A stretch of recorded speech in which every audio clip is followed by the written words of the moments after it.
तो हेलो भाई लोग, कैसे आप सब लोग? उम्मीद करता हूँ उस लोग बढ़िया हो गए। तो भाई लोग, हमें इस एपिसोड की स्टार्टिंग में दिखाया जाता है जो हियोली होती है वो मन में बोल रही थी, यार आखिरकार मैं अपने सामने क्या देख रही हूँ। हम देखते हैं ये और किसी को नहीं बल्कि अपने हीरो को देख रही होती है और अपने हीरो को देख के मन में बोल रही थी कि आखिरकार इसके सामने एक किस तरह की अजीब सी एनर्जी है, इसको मैं काफी फील कर पा रही हूँ। और अपने हीरो को भी भनक लग चुका था कि जो हियोली है उसी को देख रही थी। और फिर अपना हीरो बोलता है अपना जो काम है उसको अच्छे से करो। और फिर जो हियोली होती है मन में हमारे हीरो को गाली देते हुए बोल रही थी, यार हमारे डायरेक्टर मतलब मिस यौन आप कब आएंगे यहाँ पर। और फिर हम देखते हैं जो अपना लिमिनल होता है और जो सीन होती है मतलब वो सोर्सन की डिसाइपल मतलब यार मैजिक सीन की डिसाइपल वो भी वहीं पे होती है। और वहाँ पे लिमिनल बोलता है सियोन कैसे हो। यार मैंने पहले ही कहा ना कि ये शॉर्ट सीन मैजिक सीन और ये डार्क सीन में बहुत ज्यादा कंफ्यूजन हो जाता है यार। और फिर जो अपना हीरो होता है वो बोल रहा था ये कोई मैटर नहीं करता कि मैं इसको कितना ज्यादा फील करने की कोशिश करूँ, ये हमेशा ही खाली रहता है। मेरे को नहीं पता कि मेरा जो ये वेसल है कितना ज्यादा बड़ा होगा। अब मैं ये सोच रहा हूँ कि अभी मेरे को कितने ज्यादा मेडिसिन और पोशन की जरूरत पड़ेगा कि मैं इस वेसल को फुल कर पाऊंगा। और वहीं पे अपना हीरो देखते है कि उसके सामने जो हियोनली होती है वो उसको पकड़ी हुई होती है। मतलब वो जैसे कि अपने पिछले एपिसोड में देखा था, जो अपना हीरो था उसने हियोनली को सबस्पेस पाउच दिया था और सबस्पेस पाउच के अंदर काफी ज्यादा वजन था और उसको उठाने में हियोनली की हालत खराब हो जा रही थी। और फिर अपना हीरो बोलता क्या तुम अभी भी यहीं पे हो, मतलब हियोनली को बोलता है। और ये जो हियोनली होती है वो मन में उसे बोलती है तुम ही हो जिसने मेरे को कहा था कि इसको पकड़ के रखो, और इसको पकड़ के मैं कहीं जा भी नहीं पा रही हूँ। और मन में हमारे हीरो को बोल रही थी कि यही वही बंदा है जिसने कि मेरे को पकड़ने के लिए दिया था। और अब ये मेरे को बोल रहा है कि इसे याद भी नहीं है कि इसने ये मेरे को दिया था। यार अब मैं क्या बोलूँ इसको। फिर जो अपना हीरो होता है वो मन में बोलता है यार लगता है कि अभी भी इसके बारे में अवेयर नहीं है। फिर अपना हीरो बोलता है चल ठीक है तो उसको पकड़ मैं चलता हूँ यहाँ से। लेकिन फिर तभी अपने हीरो को कुछ याद आता है और वहीं पे रुक चुका था। और फिर तभी हम देखते हैं जो अपना हीरो था काफी तेज से उसके पास जाता है और बोलता है कि है आखिर क्या तुम क्या मेरे को फ्लर्ट करने की कोशिश कर रही हो। और उसे सुन के तो वो जो हियोनले थे वो पूरी कंफ्यूज हो चुकी थी और मन में हमारे हीरो के ऊपर गुस्सा करते हुए बोल रही थी तुम्हें क्या लगता है कि इस हालत में मैं तुम्हारा फ्लर्टिंग करने की कोशिश भी करूंगी। अभी मेरा मन कर रहा है कि इसके मुंह पे दो दो चार चार दूं, लेकिन क्या करूं मेरे पास उतना पावर ही नहीं है। फिर जो अपना हीरो होता है वो सबस्पेस पास हमारे हियोनली से मांगता है, बोलता है चलो ठीक है मेरे को देखने दो। और फिर वो उसको दे देती है। फिर जो अपना हीरो होता है वो सबसे पाउच के अंदर से कुछ सामान निकाल रहा था और बोलता है वेल ये काफी अजीब है, तो ये वैसे वर्क तो करना चाहिए, अभी वर्क क्यों नहीं कर रहा है। और हम पीछे हेमली को देखते हैं जो कि आजादी की सांस लेती है। लेकिन हम देखते हैं तभी अपना जो हीरो होता है दोबारा से सस्पेंस पास को उसको दे देता है और फिर उसको ऐसा बोलता देख के जो हेमली होता है उसके पसीने आने लगते हैं। और फिर हम देखते हैं जो हेमली होता है उसके ऊपर काफी प्रेशर आने लगता है। और फिर उसे ऐसा करता देख के जो अपना हीरो होता है वो मन में बोलता है ये आखिरकार यहाँ पर चल क्या रहा है,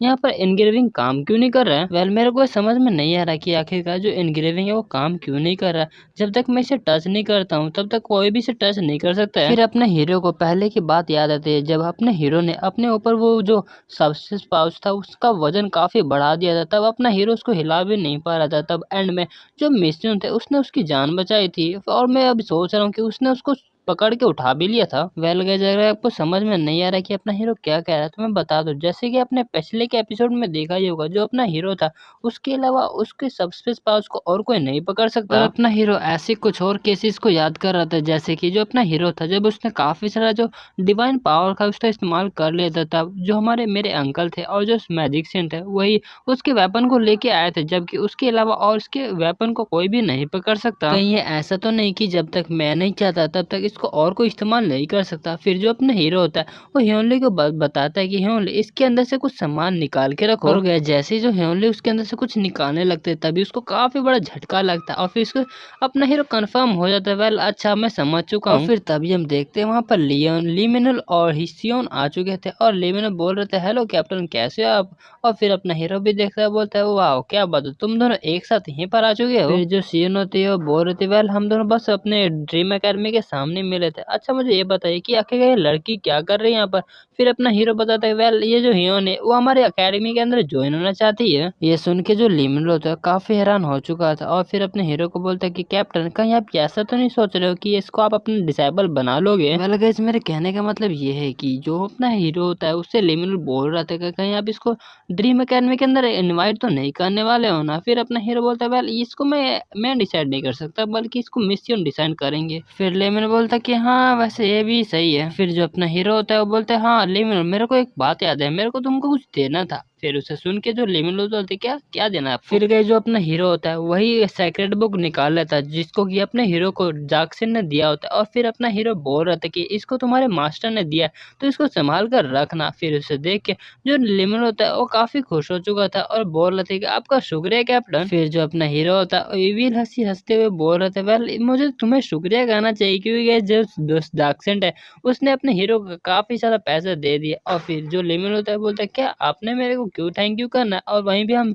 हियोनली को देखते हैं जो कि अपने हीरो के ऊपर गुस्सा कर रही होती क्योंकि उसकी वजह से अपने हियोनली को काफी बड़ा झटका लग चुका था। और जो हियोनली होती है वो मन में सोच रही थी, वेल ये काफी अच्छी जगह है जहाँ पे मैं देख सकती हूँ कि आखिरकार जो अपना हीरो है वो कैसे ट्रेनिंग करता है, उसको ट्रेनिंग करता देख के क्या पता मैं भी कुछ सीख जाऊँ। और फिर भाई लोग तभी जो अपने सियोन होती है वो अपने हीरो को बोलती कि सियो जी नापा आप दोबारा से मतलब छत से कूद रहे हो ना, क्योंकि रात में हमें कंप्लेंट हुआ है कि आप रात को हमेशा छत के ऊपर से कूद जाते हो। और इसे सुन के जो हियोनली होती है उसे पसीने आने लगते हैं और मन में सोचने लगती है कि क्या ये छत से कूदता है। और फिर अपना हीरो बोलता है सियोन को, क्या सच में? अच्छा ठीक है अब मैं ऐसा नहीं करूंगा। फिर गए जो अपना हीरो होता है वो हियोनली से सब स्पेस पाउच मांगने लगता है और बोल रहा था अब मुझे ये दे दो क्योंकि मेरे को हरकुलस का जो असाइनमेंट है उसको पूरा करना है। फिर तभी हम हियोन को देखते हैं जो कि यहाँ से छुप के निकलने वाले थे, लेकिन तभी अपना हीरो पकड़ लेता है और बोल रहे है तुम कहाँ जा रहे हो? फिर जो होता है वो सियोन को आवाज बुलाता है और बोलता है हे सियोन इसकी मदद करो ट्रेनिंग में। और फिर अपना जो हीरो होता है वो बोलता है कि लिमिल को डिस्टर्ब करने की कोई भी जरूरत नहीं है और जाओ और सियोन के साथ ट्रेन करो। फिर उसे सुन के जो हियोनली होती है वो बोलते क्या पर मैं ही क्यों? फिर जो अपने हियोनली होते है वो बोलते कि क्या पर मैं नहीं करना चाहती? फिर अपना हीरो बोलता है क्या पर तुम क्यों नहीं करना चाहती? और फिर अपना जो हीरो होता है वो सियोन को बोलने लगता है कि अब से जो लिमिल है उसको परेशान मत करना, अब से इसके साथ ट्रेनिंग करना।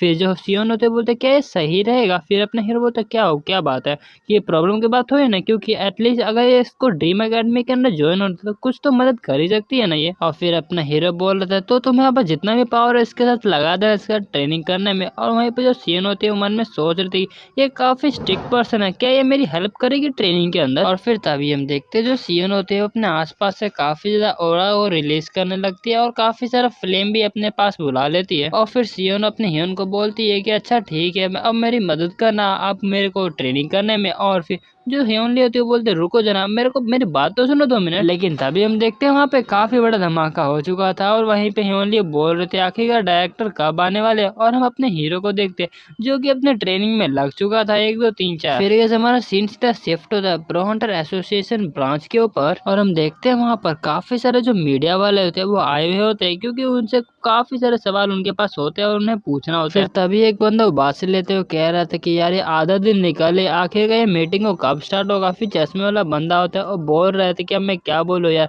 ये इतना लेट क्यों कर रहे हैं? फिर कोई बंदा बोलता है कि वेल मेरे ख्याल से ये हिस्ट्री में फर्स्ट टाइम हुआ होगा कि किसी प्रो हंटर एग्जाम में कुछ ऐसा चीज हो रहा है। वैसे अगर बोलो तो वेल सेंस भी बनाता है क्योंकि आखिरकार किम स्यूजन जैसा बंदा आखिर क्या क्या कर सकता है ये किसी को भी नहीं पता। फिर कैसे में बताया जाता है जो पूरा कोरिया उसके अंदर पूरा हल्ला मच गया क्योंकि जैसे कि वो पता ही है जो अपना हीरो है वो एक अनरीचेबल है, बोले तो उसको एक इरेगुलर कहा जाता है। और अब ये किसी को भी नहीं पता कि जो अपना किम स्यूजन है वो आखिर क्या क्या कर सकता है, इसलिए हमें ये नहीं पता कि इस बार का जो हंटर एग्जाम टेस्ट होने वाला है वो किस तरह से होने वाला है। तभी हम देखते हैं वहाँ पर कोई एंट्री लेता है और उसकी एंट्री होने से सारे जो मीडिया वाले होते हैं वो खड़े हो चुके थे। और फिर हमें एक बंदे को दिखाया जाता है जो कि बोल रहा था मुझे माफ कर देना मैंने आपको काफी देर इंतजार करवाया। और हमें पता चलता है कि ये पता नहीं गाइस ये कौन है, मेरे को भी याद नहीं आ रहा है। जहाँ तक मेरे को याद है गाइस शायद ये एसोसिएशन ब्रांच का हेड मैनेजर होगा। और फिर जैसे वो बंदा आता है वहाँ पर काफी सारे जो मीडिया वाले होते हैं वो एक पे एक सवाल पूछने लग जाते हैं, जैसे कि कोई बोलता है कि अच्छा क्या ये जो मीटिंग है वो इसलिए कंडक्ट हुआ है ताकि जो प्रो हंटर का एग्जाम है वो किस तरह से होने वाला है, या फिर कोई तीसरा रिपोर्टर बोलता है कि क्या जो किम स्यूजन है उसको प्रो हंटर एग्जाम देने की कोई भी जरूरत नहीं है क्योंकि वो पहले से काफी पावरफुल है। फिर वो जो बंदा होता है वो बोल रहा था इसी वजह से हमें ये जो प्रॉब्लम उसको रिजोल्व करने के लिए हमने ये सोचा है कि जो प्रो हंटर एग्जाम की डिफिकल्टी है उसको इंक्रीज करने के लिए। फिर तभी एक जो रिपोर्टर होता है वो बोलता है कि मेरा नाम ये है और फिर मैं हंटर न्यूज़पेपर से हूँ। फिर वो जो रिपोर्टर होता है वो पूछता है कि अच्छा क्या मैं आपसे पूछ सकता हूँ कि आप किस तरह की जो डिफिकल्टी लेवल है उसको इंक्रीज कर सकते हैं? फिर वो जो अपना बंदा होता है वो बोलता है कि वेल हम ऐसा इंक्रीज कर रहे जैसे कि कोई भी जो बंदा है वो परफेक्ट मार्क्स नहीं ले सकता। फिर जो रिपोर्टर है वो बोलते हैं क्या ये किम सीजन पे भी अप्लाई करता है, मतलब किम सीजन में क्या परफेक्ट स्कोर नहीं ले सकता। फिर वो जो बंदा होता है वो बोलता है कि वेल हम इसके बारे में अभी भी सोच रहे हैं। और ये सुन के जितने भी मीडिया वाले होते हैं वो पूरे भड़क चुके होते हैं और बोल रहे थे कि क्या ऐसा, तो फिर बाकी सभी जितने भी कंटेस्टेंट होंगे उनके लिए तो काफी ज्यादा डिफिकल्ट हो जाएगा कॉन्टेस्ट। हाँ क्यों है ना। और कई सारे जो लोग हैं वो प्रो हंटर एग्जाम में फेल हो जाते हैं, फिर तो काफी डिप्रेस हो जाएंगे और फिर क्या पता बाद में कभी प्रो हंटर एग्जाम दे भी ना। फिर ये तो सारी जिम्मेदारी आपकी बनती है ना, कि आप क्यों ना स्पेशल केस नहीं कर सकते एक टीम सीजन के लिए। फिर वो जो बंदा होता है वो चिल्ला के बोलता है अगर हम ओरिजिनल रेगुलेशन के हिसाब से चले जो टॉप स्कोर होता है वो ए रैंक हंटर बनता है, और अगर यहाँ पर कोई परफेक्ट स्कोर ही नहीं कर पाएगा फिर यहाँ पर कोई भी प्रो हंटर ए रैंक का जो प्रो हंटर है वो नहीं बन पाएगा। वेल गाइस ये जो बंदा है काफी सारी चीजें मन में सोचता है, लेकिन मैं आपको सिंपल शब्द में बता देता हूँ। ये जो बंदा है वो सोचता है कि अगर जो अपना हीरो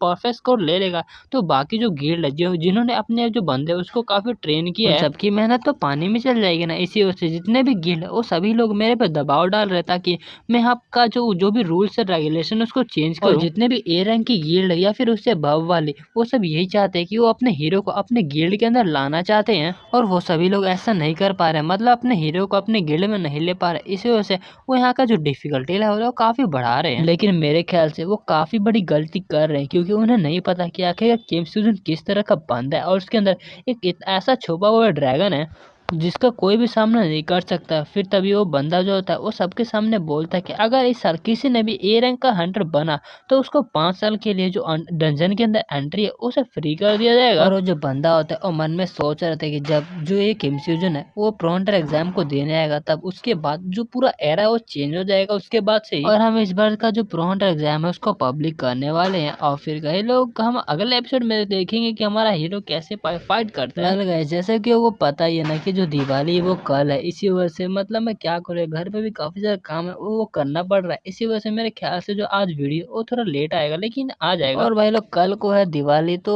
शायद कल को वीडियो नहीं आ पाएगा, आपको तो पता ही होगा कितने सारे काम रहते हैं यार। और आपको चिंता करने की कोई बात नहीं है, आज मैं 3 वीडियो अपलोड कर दूंगा तो टेंशन लेने की कोई जरूरत नहीं है। बाकी मैं दूसरा वीडियो भी बना के रेडी कर लिया हूँ, बस थोड़ा अपलोड करना बाकी है। बाकी तब तक के लिए